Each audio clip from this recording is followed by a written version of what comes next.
অনেকে বিভিন্ন মাজারে গরু ছাগল দেয় এবং ওই গরু ছাগল জবাই হয় পীর সাহেবের নামে।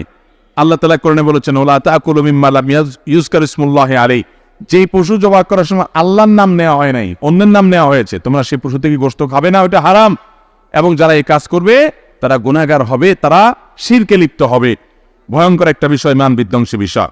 ঠিক একইভাবে ঢোল, বাদ্যযন্ত্র এগুলোকে ইসলামে হারাম করা হয়েছে। নবী করিম সাল্লাল্লাহু আলাইহি সাল্লাম বলেছেন, বুইসতু লিউকসিরাল মাজামির, ঢোল, তবলা, বাদ্যযন্ত্র এগুলো ভাঙার জন্য, অর্থাৎ এগুলো সমাজ থেকে, ইমানদার থেকে এগুলা বিতাড়ন করবার জন্য আমাকে আল্লাহ পাঠিয়েছে। অতএব সেখানে তথাকথিত আপনার পীরের মাজার, সেখানেই যদি ঢোল তবলা হয় তাহলে ওইটা তো হারাম শুধু নয়, ওটা ইসলামের নামে হারাম, আরো জঘন্য হারাম।